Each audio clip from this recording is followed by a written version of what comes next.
အားလုံးပဲမင်္ဂလာပါ AC Money Channel နေပြီးကြိုဆိုပါရစေဒီကနေ့ဗီဒီယိုမှာတော့ indicator အကြောင်းကိုပြောပြသွားမှာဖြစ်ပါတယ်ဟုတ်ပြီဘာ indicator လဲဆိုတော့ဒီမှာ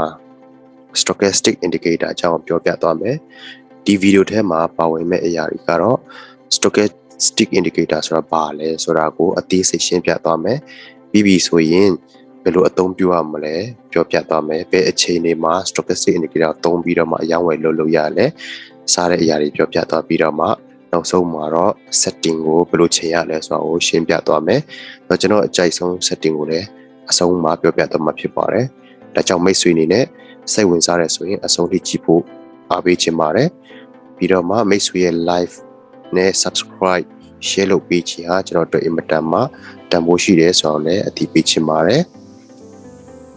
ဟုတ်ပြီဆိုတော့ stochastic indicator လို့ပြောလိုက်တဲ့အခါမှာကျွန်တော်ဒီမှာ K period percentage K ဆိုတာရှိမယ် D period percentage D ရှိမယ်80 line ရှိမယ်20 line ရှိမယ်ဟုတ်ပြီဒီဟာတွေကိုချက်ချင်းတော့နားလည်မှာမဟုတ်ဘူးပေါ့နော်ဟုတ်ပြီဒီဟာတွေကိုနားလည်မှာမဟုတ်တဲ့အတွက်ကြောင့်မလို့ကျွန်တော်ပုံလေးနဲ့တစ်ချက်ပြချင်တယ်ဆိုတော့ stochastic indicator ဆိုတာဘယ်လိုပုံစံလေးလဲဆိုရင်ဒီမှာကျွန်တော်မြင်တွေ့ရတဲ့ဟာလေးပေါ့နော်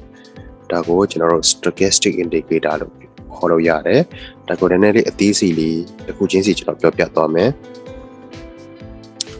ဆိုတော့ခုနကျွန်တော်ပြောတဲ့ percentage K ပေါ့နော် K period ဆိုတာဒီမှာblue color အပြာရောင်လေးကိုပြောပြချင်တယ်ပြီးတော့မှD period ဆိုတဲ့ဟာ percentage D ပေါ့နော်အဲ့ဒါက red အနီရောင်လေးပြောပြတာဖြစ်တယ်ဆိုတော့ဒီမှာဒီနှစ်ခုကိုကျွန်တော်သိထားမယ်ပေါ့နော်ဒါလေးတွေကိုကျွန်တော်အဓိကကြည့်ရမှာဖြစ်တယ်နောက်ပိုင်းမှာဘယ်လို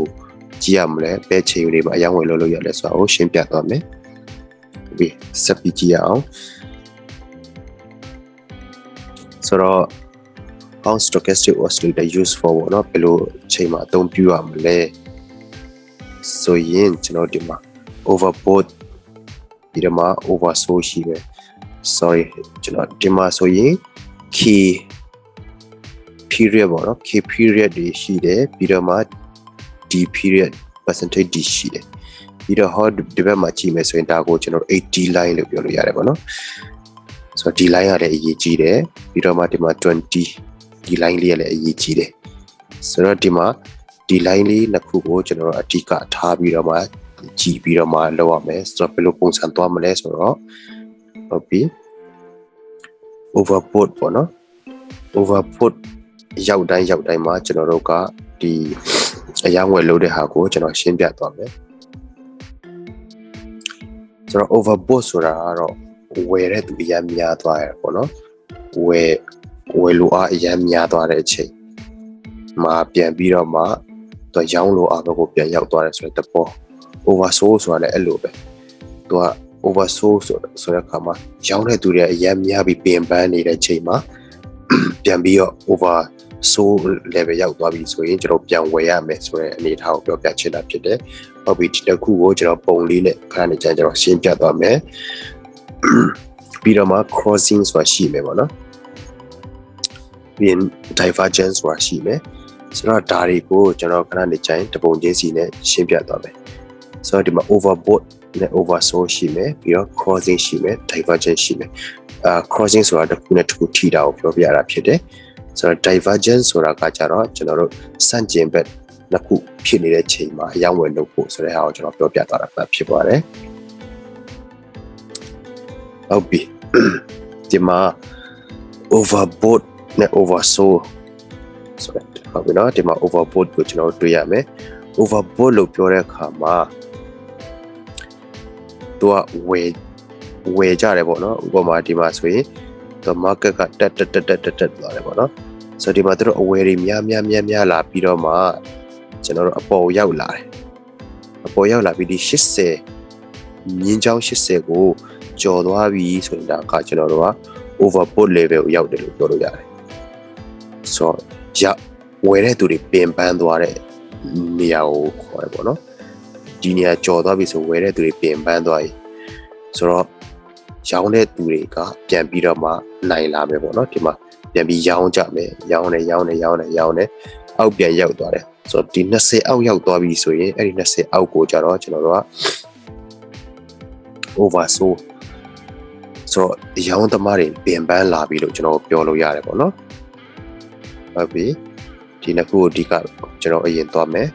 ဆိုတော့ဒီဘက်မှာကြည့်မယ်ဆိုရင်ဟုတ်ပြီဒီမှာတော့ K period နဲ့ D period ကတော့ဒီအပေါ်ကိုတက်လာပြီဆိုတာနဲ့ကျွန်တော်တို့တည်ထားမှာက80ကိုကျော်ပြီဆိုတာနဲ့ဒါက overbought ဖြစ်တယ်ဆိုတော့ဝယ်ပြီးတဲ့နောက်ပိုင်းမှာဝယ်အားတွေကယော့လာတယ်ပေါ့နော် overbought ဖြစ်တဲ့အခါမှာဝယ်လို့အားတွေအင်အားနည်းလာတယ်ဆိုတော့ရောင်းလို့အားဘက်ကပြန်ပြီးအားတက်လာတဲ့အခါမှာသူတဖြည်းဖြည်းအောက်ကိုကျလာမယ်ဆိုတော့ရောင်းကြတယ်ဒီအောက်ပြန်ရောက်လာပြီဆိုရင်ဒါကိုကျွန်တော်က oversold လို့ခေါ်တယ်ဆိုတော့ရောင်းအားတွေကလွန်သွားပြီပေါ့နော်ဆိုတော့အဝယ်အားပြန်ပြီးနိုင်မယ်ဆိုတဲ့သဘောပြောပြချင်တာဖြစ်တယ်ဆိုတော့ဒီမှာတော့ဒီတိုင်းရှင်းပြရင်နည်းနည်းရှုပ်သေးတယ်ပေါ့နော်ဒီအပေါ်ဘက်ရောက်သွားပြီဆိုရင်ကျွန်တော်တို့ကရောင်းဖို့ပြင်ဆင်ထားမယ်ဒီကောင်ကဒီအောက်ဘက်ကိုဆင်းလာပြီးဒီ20ကိုကျော်သွားပြီဆိုရင်ကျွန်တော်တို့ကဝယ်ဖို့ကိုစဉ်းစားထားပြီပေါ့နော်အဲ့ဒီနှစ်ချက်ကိုတစ်ချက်လေးစိတ်ထဲမှာမှတ်ထားမယ်ဟုတ်ပြီပြီးရင် crossing ဆိုတော့တစ်ခုနဲ့တစ်ခု cross ဖြစ်တယ်တစ်ခုနဲ့တစ်ခုချက်ချီခတ်ပြီးထိသွားပြီးတော့မှကျွန်တော်တို့ဒီလိုပုံစံမျိုးဖြစ်သွားပြီဆိုရင်ကျွန်တော်တို့ဒါကိုရောင်းဝယ်လုပ်မယ်ဆိုတော့ဒီပေါ်ခုနကကျွန်တော်ပြောတဲ့ overbought ဒီအပေါ်ရောက်တာနဲ့ကျွန်တော်ရောင်းဖို့စဉ်းစားတာမဟုတ်ပဲနဲ့အပေါ်ရောက်သွားမယ်အပေါ်ရောက်ပြီးမှဒီလိုထိနေရမယ်ပေါ့နော်တစ်ခုနဲ့တစ်ခုထိပြီးတော့မှပြန်ဆင်းလာတဲ့အခြေအနေမှာကျွန်တော်တို့ကရောင်းဖို့ပြင်ဆင်မယ်ပြီးပြီဆိုရင်ဒီမှာ market ကအောက်ကျလာမယ်ဟုတ်ပြီဒီမှာပြန်ထိလာပြီဒီ20အောက်ရောက်တဲ့အတွက်ကြောင့်မလို့ကျွန်တော်တို့ကဝယ်ဖို့ပြင်ဆင်နေပြီပေါ့နော်ဝယ်ဖို့ပြင်ဆင်နေပြီပြီးတော့မှဒီဟာလေးက cross ဖြစ်သွားပြီထိပြီဆိုရင်ကျွန်တော်တို့ကဝယ်မယ်ပေါ့နော်ဒီနေရာမှာဒီတစ်ခုတည်း crossing တစ်ခုတည်းကိုတော့ကြည့်လို့မရဘူးပေါ့နော်ဆိုတော့ကျွန်တော်တို့အကုန်လုံးကိုပေါင်းပြီးကြည့်ရမှာဖြစ်တယ်ဆိုတော့ဒီအပေါ်က80အပေါ်က overbought ဖြစ်တယ်အောက်က oversold ဖြစ်တယ်အဲ့ဒီဟာကြည့်မယ်ပြီးရင် crossing ကိုကြည့်မယ်ပေါ့နော်တစ်ခုနဲ့တစ်ခုထိတာကိုကြည့်မယ်အဲ့ဒီနည်းပေါ့နော်ဒါနောက်သုံးလို့ရတဲ့နည်းလမ်းနှစ်နည်းဖြစ်တယ်ပြီးတော့မှကျွန်တော် divergence ဆိုတာတော့သူဆန့်ကျင်ဘက်ကိုဖြစ်တဲ့ခါမှာပေါ့နော်ဆန့်ကျင်တဲ့ဘက်ဖြစ်တဲ့ခါမှာကျွန်တော်တို့ကအယောင်းဝယ်လောက်တာကိုပြောပြချင်တာဖြစ်တယ်ဆိုတော့ okay ဒီမှာဆိုရင် market နဲ့ကျွန်တော်တို့ကခုနကတော့ကျွန်တော် indicator ကိုပဲပြလိုက်တာပေါ့နော် stochastic indicator ကိုပြလိုက်တာဖြစ်တယ်ဆိုတော့အခု market နဲ့ကျွန်တော်တို့ကြည့်မယ် market လို့ပြောတဲ့အခါမှာအဓိကတော့ဒီဖြောင်းနိုင်ကိုပြောပြချင်တာဖြစ်တယ်ဖြောင်းနိုင်လေးတွေကကျွန်တော်တို့ရဲ့ market ဈေးကွက်ပေါ့နော်ဒါကကျွန်တော်တို့ရဲ့ဈေးကွက်တွေဖြစ်တယ်ဆိုတော့ဈေးကွက်ကဟုတ်ပြီဒီနေရာမှာဈေးကွက်ကထိုးကျလာပြီပေါ့နော်ဒီမှာထိုးကျလာပြီပြီးပြန်တက်တဲ့အချိန်မှာကျွန်တော်တို့မြင်းချောင်းဆွဲကြည့်လိုက်မယ်ဒီဘက်နဲ့ဆွဲကြည့်မယ်ဆိုရင်ဒီကောင်ကမြင့်ရာနေနှိမ့်ရာတို့ဖြစ်တယ်ဒါမဲ့ဒီဟာကျတော့ဒီဘက်ကနှိမ့်နေတယ်ဒီကောင်ကမြင့်ပြီဒီဟာနှိမ့်ပြီးနှိမ့်ရာနေမြင့်ရာတို့ဖြစ်တယ်ဆိုတော့ဒီနှစ်ခုကဆန့်ကျင်ဘက်ဖြစ်နေတဲ့အတွက်ကြောင့်မလို့ဒီဟာကိုကျွန်တော် divergence လို့ခေါ်တယ်ဆိုတော့ဒီလို divergence ဖြစ်တဲ့ချိန်တိုင်းမှာဘာဖြစ်တယ်လဲဆိုတော့ဈေးကွက်ကအခုဒီမှာဆိုရင်ကျွန်တော် divergence ဖြစ်တယ်ပေါ့နော်ဖြစ်ပြီဆိုတာ ਨੇ ဒီမှာဒီကနေပြီးတော့မှဈေးကွက်ကပြန်ပြီးကျလာတယ်ထိုးဆင်းလာတယ်ပေါ့နော်ဒါနောက်ထပ်ပိုရှင်းတဲ့ဟာနဲ့ကျွန်တော်ပြတယ်ဟုတ်ပြီဒီမှာဆိုရင်တော့ကျွန်တော်တို့က overbought oversold လည်းကြည့်လို့ရမယ်ပြီးတော့မှ crossing ကိုလည်းကြည့်လို့ရမယ် divergence ကိုလည်းကြည့်လို့ရမယ်ပေါ့နော်သုံးခုစလုံးကိုကြည့်လို့ရမယ်သုံးခုစလုံးဖြစ်နေတဲ့ချိန်ကတော့ဟိုပါပေါ့နော်တော်တော်လေးအလားလာကောင်းတဲ့အခြေအနေဖြစ်တယ်ကျွန်တော်ရောင်းဝယ်လုပ်ဖို့ရဆိုရင်ဒီမှာကြည့်မယ်ညမြင့်ရာနေပြီးနှိမ့်ရာသို့စီးဆင်းဖြစ်တယ်ဒါပေမဲ့ဒီမှာကျတော့နှိမ့်ရာနေမြင့်ရာသို့ဖြစ်သွားတယ်ပေါ့နော်ဒီနှစ်ခုဆိုတော့ဒီဟာနဲ့ဒီဟာကိုကျွန်တော်ကကြည့်ရမှာဖြစ်တယ်ဆိုရင်ဒီလိုပုံစံဆိုရင်ဒီနားလေးမှာ cross ဖြစ်တာနဲ့ကျွန်တော်တို့ဒီမှာဈေးကွက်ကတက်သွားပြီပေါ့နော်ဈ ကွက်ကတက်သွားပြီဖြစ်တဲ့ကျွန်တော် market ကြီးတက်သွားပြီဖြစ်တဲ့အတွက်ကြောင့်ကျွန်တော်ဒီမှာဖြစ်နိုင်တော့ကျွန်တော်ဒီနှစ်ခုကိုမြင်လိုက်တာနေရတော့ဒီချတဲ့လောက်ဖြစ်တယ်ဒါပေမဲ့အကုန်လုံးကတော့တရားရခိုင်လို့တည်ချတယ်ဆိုတော့မရှိဘူးပေါ့နော်ဒါကြောင့်ဒီဟာလေးကိုတွေ့တယ်ဆိုရင်ဒီမှာ20အောက်ဖြစ်တဲ့အတွက်ကြောင့်ကျွန်တော်တို့ဝယ်ဖို့ပြင်ဆင်ထားမယ်ပြီးတော့ဒီနှစ်ခုကိုဆွဲကြည့်တဲ့အခါမှာ divergence ဖြစ်နေတယ်ပေါ့နော်ဒီခုနဲ့ဒီခုစမ်းကြည့်ပဲဖြစ်နေတယ်ဒါကြောင့်မလို့ကျွန်တော်တို့ကဝယ်ဖို့ပို့ပြီးတည်ချသွားတယ်ပြီးတော့မှသူက20အောက်လည်းရောက်တယ် cross လည်းဖြစ်တယ်ဆိုတာနဲ့ကျွန်တော်တို့ဝယ်မယ်ဆိုရင်စီကွက်ကအပေါ်ကိုတက်သွားတယ်ဒီတိုင်းပဲကျွန်တော်ဒီမှာပြန်ကြည့်မယ်ဆိုဒီမှာဆိုမြင့်ရနေနေရတော့ရောက်ပဲ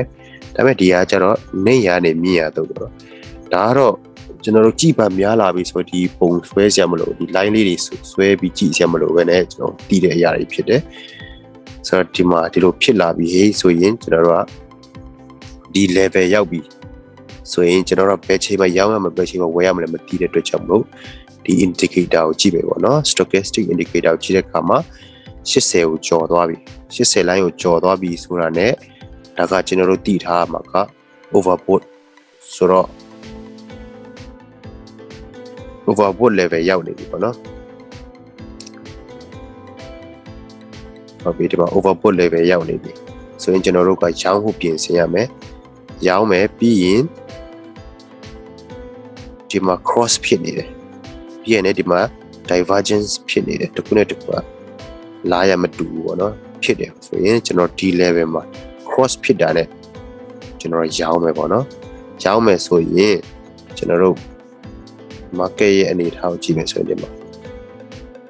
ဆိုတော့ဒီဟာနဲ့ဆိုရင်ဒီမှာ1တုံး2တုံး3တုံးပေါ့နော်ဒီဖြောင်းတိုင်လေးတွေပေါ့နော်ဒီ candlestick ကကြတော့သူကတတိုင်ကိုဘယ်နှမိနစ်ဆိုတာကကြကိုရွေးချယ်တဲ့ပုံမူတည်တယ်ဥပမာဒီဖြောင်းတိုင်ကိုကျွန်တော်တို့10မိနစ်နဲ့ကြည့်မယ်ဆိုရင်ဟုတ်ပြီဒီနေရာမှာ quantity ဝယ်ဖို့တော့ခက်တယ်ဘာလို့လဲဆိုတော့ဒီနေရာမှာ quantity ကျွန်တော်ကြည့်တဲ့အခါမှာ crossing ဖြစ်ဖို့လောက်ပဲဖြစ်တယ်ဆိုတော့ဒီမှာပေါ့နော်ဒီ level မှာဆိုရင်ကျွန်တော်တို့ရောင်းလိုက်တယ်ထားလိုက်ပေါ့နော်စေဘက်ကိုကျွန်တော်ရောင်းလိုက်တယ်ဆိုရင်10မိနစ်2မိနစ်3မိနစ်4မိနစ်5မိနစ်ဆိုရင်တော့ဒီမှာ5မိနစ်မှာဆုံးမယ်ဆိုရင်ဒီမှာဒါဆိုကျွန်တော်တို့ဒါ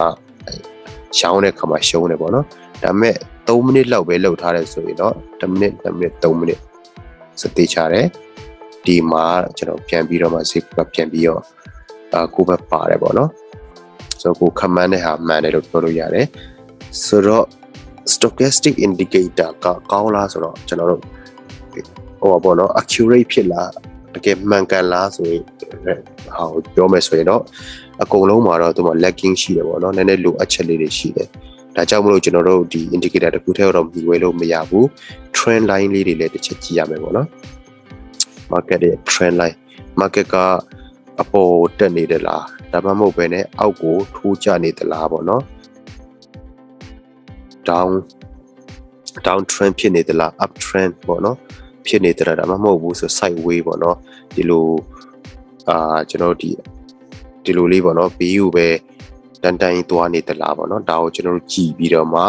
ဒီ stochastic indicator တွေကိုသုံးရမယ်ပြီးရင်ကျွန်တော် resistance support တို့ကိုကျွန်တော်အဓိကအသုံးပြုသွားမယ်ပေါ့နော်ဒါတွေကိုကျွန်တော်နောက်ဗီဒီယိုမှာပြောပြသွားမယ်ဆိုတော့ setting အကြောင်းပေါ့နော်ကျွန်တော်ပြောပြထားတဲ့အတိုင်းပဲကျွန်တော် setting ကိုဘယ်လိုသွားမလဲပေါ့နော်ဆိုတော့ဟုတ်ပြီဒီမှာပေါ့နော်ဒီမှာဆိုရင် stochastic indicator လို့ပြောလိုက်တဲ့အခါမှာကျွန်တော်ဒီမှာတွေ့ရမယ်ဆိုတော့ဒါကတော့ကျွန်တော် pocket option ကိုအသုံးပြုထားတာဖြစ်တယ်ပေါ့နော်ဒါ pocket option broker ကိုအသုံးပြုထားတာဖြစ်တယ်ဒီ pocket option ကိုအသုံးပြုချင်တယ်ဆိုရင်တော့ဒီမှာတမ်းမလွယ်ပါတယ်ကျွန်တော်အရင်ဗီဒီယိုတွေမှာလည်းရှင်းပြထားတယ်ပေါ့နော် okay ဆိုတော့ကျွန်တော်တို့ stochastic indicator ကိုသုံးတဲ့အတွက်ကြောင့်မလို့ချက်သူရဲ့ setting ကိုတွားမယ်ဆိုတရားပေါ့နော်ဥပမာဒါလေးမနှိပ်ထားဘူးဆိုရင်ကျွန်တော်တို့ setting ကိုမြင်ရမှာမဟုတ်ဒါလုပ်တယ်ဆိုရင်ကျွန်တော်တို့သုံးတဲ့ indicator တွေအားလုံးပေါ်နေမယ်ပြီးရင်ဒီပါခဲရလေးပေါ့နော်ဒါကတော့ setting ကိုတွားတာဖြစ်တယ်ဆိုတော့ဒီနေရာမှာကတော့ကျွန်တော်တို့ k period တို့ d period တို့ပေါ့နော်ဘယ်လိုပဲခေါ်ပါk percentage k ပဲဖြစ် percentage d ပဲဖြစ် ကိုကျွန်တော်ကြိုက်တယ်လို့ကဏ္ဍနေပြောင်းလို့ရတာဖြစ်တယ်အဲ့နေရာမှာကျွန်တော်တို့အဓိကစဉ်းစားမှာကျွန်တော်တို့နဲ့ကိုက်ညီတဲ့ setting ကိုချိန်ရမယ်ပေါ့နော် setting ကိုချိန်ရမယ်ကျွန်တော်တော့ခွန်3ခွန်ချိန်တယ်ဒါကတော့ကျွန်တော်တစ်ခေါက်နဲ့တစ်ခေါက်မတူဘူးပေါ့နော်ဆိုတော့ဒါကျွန်တော်အပြောင်းလဲလေးရရှိတတ်တယ်ဒီနေရာမှာတော့ကျွန်တော်ခွန်3ခွန်နဲ့ချိန်ထားတယ်ပြီးတော့ဒီမှာအယောင်တွေကျွန်တော်ပြောင်းမယ်ဆိုရင်တော့ဒီမှာကျွန်တော်ဒီမှာ key period ကိုတော့ကျွန်တော်ကအဖြူပေါ့နော်အဖြူပြောင်းတယ်မြင်သာထင်သာရှိသွားအောင်ဆိုပြီးကျွန်တော်ဒီမှာ2 pix လောက်ထားတယ်ပေါ့နော်ဒီမှာပိုပြီးထင်းစေခြင်းနဲ့ဆိုတော့ဒီလိုပေါ့အကြီးကြီးတွေဖြစ်သွားတာပေါ့တချို့လည်းအရင်ကြီးရမချိုင်ဘူးပေါ့နော်ကျွန်တော်တော့2 pix လောက်ပါထားတယ်ဖြူအောင်ထားတယ်ဖြူအောင်ထားတယ်ဆိုတဲ့အခါကျတော့တစ်ခုနဲ့တစ်ခုအယောင်မတူအောင်ပေါ့နော်အယောင်တူနေကျွန်တော်ဒီမှာ overbought 80နဲ့အပေါ်မှာလည်းကျွန်တော်တို့တိတ်ပြီးတော့မကွဲတာဖြစ်တတ်တဲ့အတွက်ကြောင့်မလို့အဲ့ဒါလို့ဖြစ်သုံးလာတာဖြစ်တယ်ဆိုအယောင်ကတော့ကိုချိုက်တဲ့စာကိုထည့်ပါဒီမှာ80နဲ့20ဖြစ်နေရပဲပေါ့နော်တကယ်လို့ကိုသုံးတဲ့ broker တခြား broker ဆိုရင်တော့ဒါပြောင်းရတယ်ဒါပေမဲ့ဒီမှာကျတော့ကျွန်တော် default မှာပါတာက80နဲ့20ဆိုတော့ဒီမှာကတော့တိတ်ပြီးပြောင်းရမလို့တော့ဖြစ်တယ်အားလုံးပြီးသွားပြီဆိုရင်ကျွန်တော် save လုပ်မယ်ပေါ့နော်ဟုတ်ပြီဒီထဲမှာမိတ်ဆွေနေနဲ့နားမလဲတာရှိတယ်ဆိုရင်ကျွန်တော် chat box ထဲမှာပေါ့နော်ဒီကျွန်တော် comment box ထဲမှာမတိတာမရှင်းတာရှိရဆိုရင်မေးလို့ရပါတယ်လို့အခုထိအဆုံးထိကြည့်ပေးတဲ့အတွက်ကြောင့်မလို့မိတ်ဆွေတို့ရဲ့ကျေးဇူးတင်တယ်